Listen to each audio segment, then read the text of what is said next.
सब network crime world को subscribe करें, बेल आइकन दबाएं और अपडेट पाएं।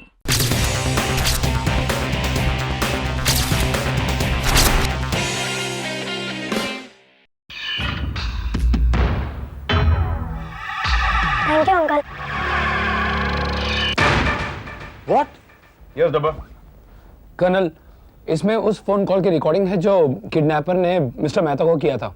फोन अंधेरी के लोकल रेलवे स्टेशन से किया गया था।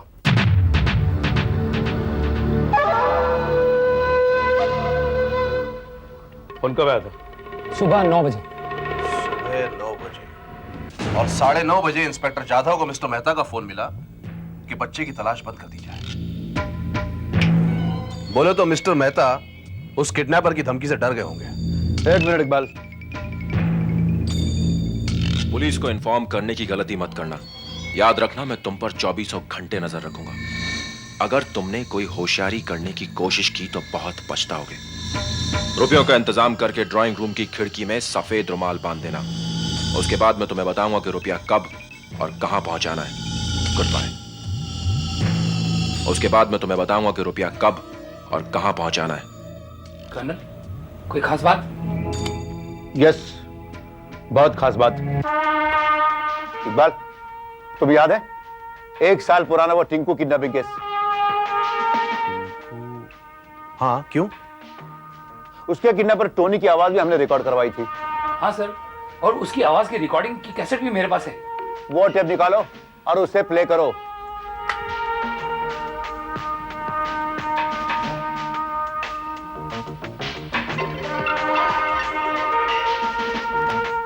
मिस्टर विलास सैनी, मेरा खत मिल गया तुम्हें। कब तक कर लोगे 25 लाख का इंतजाम? वक्त बर्बाद मत करो, रुपयों का इंतजाम करो। और एक बात समझ लो, अगर तुमने पुलिस की या किसी और की मदद लेने की कोशिश की तो तुम्हारा बेटा तुम्हें जिंदा वापस नहीं मिलेगा। कर्नल भाई, ये तो हूबहू वही आवाज है। बोले तो एकदम सेम। ये तो मैं कहना चाहता हूं, ना सिर्फ आवाज वही है, बातें, अंदाज, शब्द, सब कुछ वही है। इसका मतलब है कि ये किडनैपिंग भी टोनी ने की है। ओए प्राजी, टोनी तो मर चुकिया है, उसे तो अभी भी फांसी हो गई। लेकिन भाई आवाज तो बिल्कुल सेम है। इसका मतलब टोनी मरा नहीं है। ये कैसे हो सकता है कर्नल भाई? हो सकता है। टोनी के पिता डॉक्टर मैथ्यू ने मुझे एक चुनौती दी थी कि वो अपने पैसों के बल पर अपने बेटे को फांसी के फंदे से बचा लेंगे। शायद इस काम में वो कामयाब हो गए। शायद डॉक्टर मैथ्यू कुछ लोगों को खरीदने में कामयाब हो गए और टोनी की जगह किसी और को फांसी के फंदे पे लटका दिया। अब किस लिए आए हैं आप लोग यहाँ? आप प्लीज यहाँ से चले जाइए। हमने सुबह ही पुलिस स्टेशन में फोन करके बता दिया था कि हम अपनी रिपोर्ट वापस लेते हैं।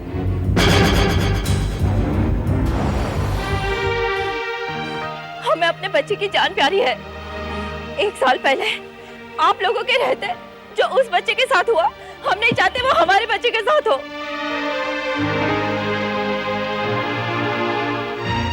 आप प्लीज यहाँ से चले जाइए, प्लीज।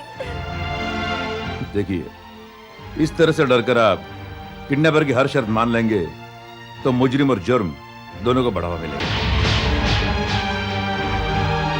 आप हम पर भरोसा कीजिए। एक बताइए, किडनैपर ने आपको कोई खत वगैरह भेजा था?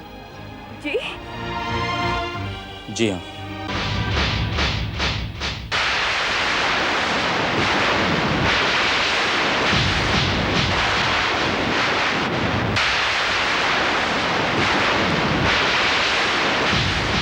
तुम्हारा बेटा मेरे कब्जे में है।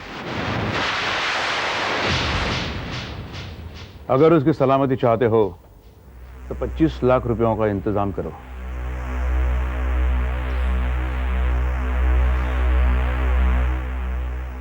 आज 21 फरवरी है। मुझे 23 फरवरी तक रुपया चाहिए। रुपयों का इंतजाम होते ही ड्राइंग रूम में उस खिड़की पर सफेद रुमाल बांध देना। बिल्कुल वैसी ही शर्तें। विलास सैनी से भी टोनी ने रुपयों का इंतजाम होने पर सफेद रुमाल बांधने के लिए कहा था खिड़की पर।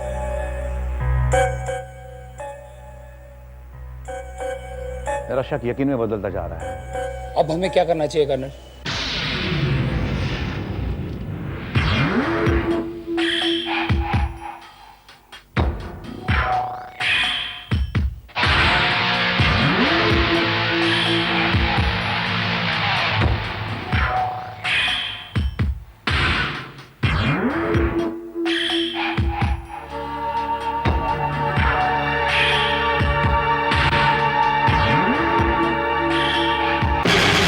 कर्नल परमवीर, अब किस लिए आए हो? क्या चाहते हो तुम? मेरे इकलौते बेटे को फांसी पर लटकवा कर भी तुम्हें चैन नहीं पड़ा। जिसे फांसी दी गई वो आपका बेटा नहीं था। तो कौन था वो? कोई और था। प्लास्टिक सर्जरी से आपने उसे टोनी की शक्ल दे दी होगी और पैसे के लालच में कुछ लोगों ने आपकी मदद भी की होगी। जेल में फांसी की रात आपने टोनी से उस आदमी को बदल दिया होगा। कर्नल, मैं एक चीज की तारीफ करूंगा, कहानियां अच्छी सोचती। आपको किसी सस्पेंस थ्रिलर सीरियल का राइटर होना चाहिए। बकवास बंद करो। तुमने मुझे चैलेंज किया था कि तुम उसे बचा लोगी। ये सारा प्लान आप ही ने बनाया होगा। आप ही ने उसे सिखाया होगा कि जब उससे उसकी आखिरी इच्छा पूछी जाए तो वो यही कहे कि सुबह की रोशनी की बजाय उसे रात के अंधेरे में फांसी दी जाए और दफनाए जाने तक उसके चेहरे से नकाब ना हटाया जाए। What an imagination! Amazing! Great! What an interesting plot! Colonel, क्या आप मुझे यह बताने का कष्ट करेंगे कि वो कौन सा बेवकूफ आदमी होगा जो मेरे बेटे की जगह फांसी पर लटकने के लिए तैयार हो जाएगा? डॉक्टर बिकते हैं कुछ इंसान भी गाजर मूली की तरह मजबूरीवश। कैंसर, एड्स जैसे जानलेवा बीमारियों के मरीज जो ये जानते हैं कि उनकी जिंदगी बहुत कम दिनों की होती है, अपने परिवार की खातिर ऐसे काम करने के लिए राजी हो जाते हैं ताकि उनकी मौत के बाद उनके परिवार वालों को कुछ रुपया मिल जाए। तुमने भी ऐसे किसी मजबूर इंसान को कुछ लाख रुपए देकर खरीद लिया होगा। कर्नल, आपके पास अपनी कहानी को सच साबित करने के लिए तमाम लॉजिक्स हैं और शायद आपके ख्याल से सच है, बट बिलीव मी, आपके सारे अंदाजे गलत हैं और बिल्कुल गलत हैं। यह बात है कोई महज अंदाज नहीं है। ये देखिए खत। ये खत आपके बेटे ने मिस्टर मेहता को लिखकर फिरौती में 25 लाख रुपए मांगे थे। और मुझे यकीन है ये हैंडराइटिंग आपके बेटे टोनी की ही है। दिखाइए। मैं टोनी की हैंडराइटिंग अच्छी तरह से पहचानता हूं। पहले आप उसकी हैंडराइटिंग का नमूना ले आइए। आपके घर में उसकी लिखी हुई कोई चीज होगी ना? हाँ, उसके कॉलेज की पुरानी नोटबुक्स होंगी। चले आइए, दिखाइए। मैं अभी लाता हूं।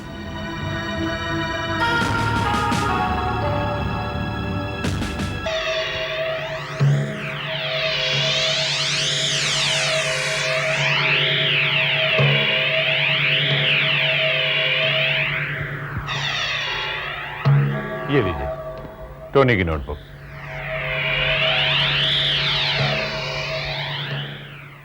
कर्नल भाई, ये देखिए।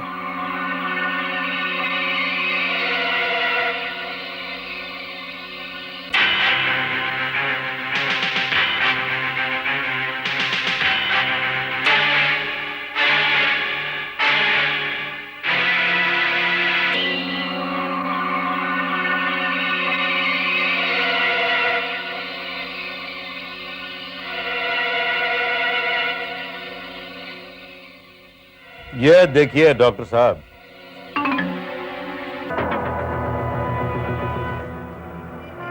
कर्नल, किसी की हैंडराइटिंग की कॉपी करना कोई मुश्किल काम नहीं है और आजकल तो बहुत सारे लोग एक्सपर्ट हैं इस काम में। मैं जानता था डॉक्टर, आखिर में आप यही कहेंगे। इकबाल, इन दोनों हैंडराइटिंग्स को हैंडराइटिंग एक्सपर्ट के पास भेज दो। मुझे 100% कंफर्मेशन चाहिए।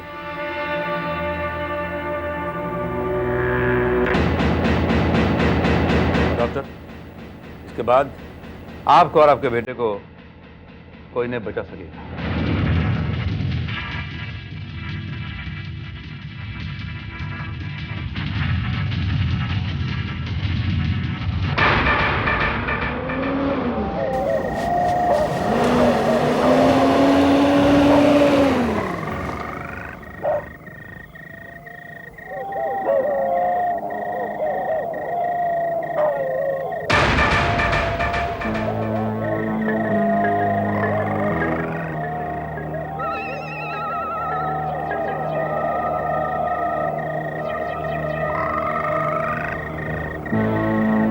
इकबाल, समझ गया भाई।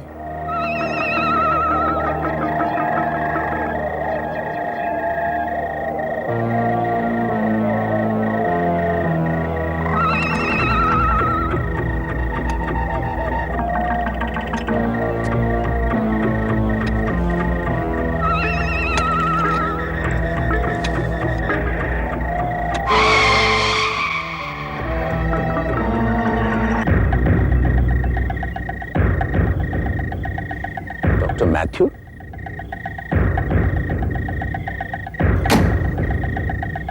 तुम यहाँ कैसे?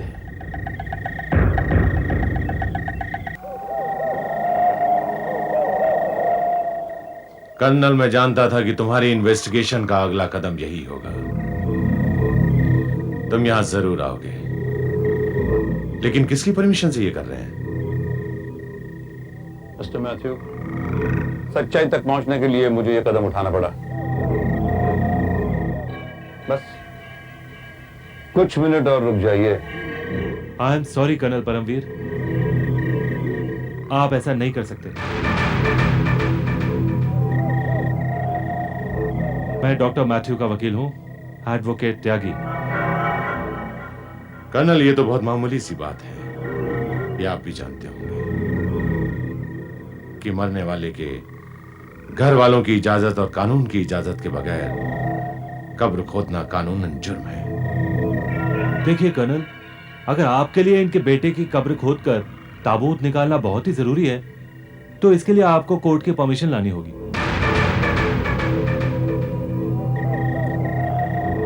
आप परमिशन ले आइए, उसके बाद मुझे कोई ऑब्जेक्शन नहीं है।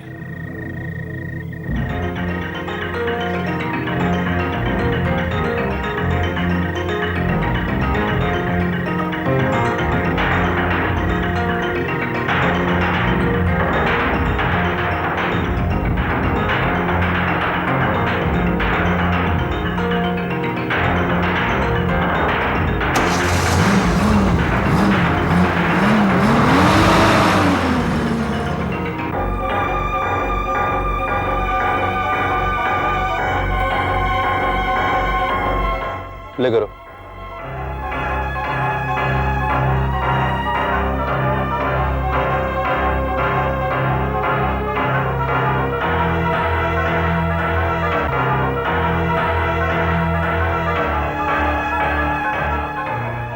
थ्रू आउट द रिकॉर्डिंग मुझे कोई अनयूजुअल थिंग्स नजर नहीं आई करना। Everything was very normal.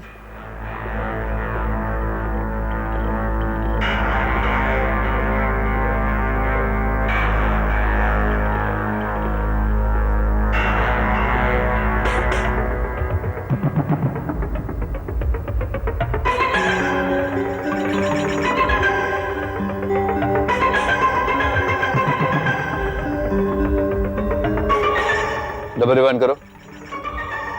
Yes colonel.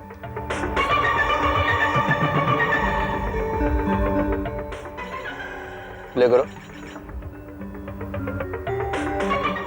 क्या हुआ कर्नल? पॉज करो। पीछे की सीट पर बैठा हुआ आदमी ठीक से नजर नहीं आ रहा है।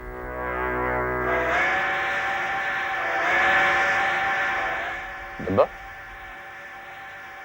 ये जो टैक्सी है, टैक्सी में पीछे बैठा हुआ आदमी, उसकी शक्ल ठीक से नजर नहीं आ रही है। तो पीछे बैठा हुआ आदमी वही किडनैपर हो सकता है।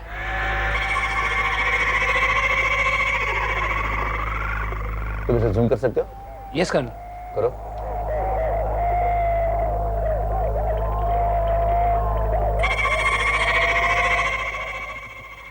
टोनी? कहीं पता तो नहीं चलता, लेकिन टैक्सी का नंबर तो साफ दिखाई दे रहा है। इकबाल, तुम इस टैक्सी के नंबर से इस टैक्सी के ड्राइवर को तलाश करो, शायद वो हमें बता सकता है कि पीछे बैठा हुआ आदमी कौन था।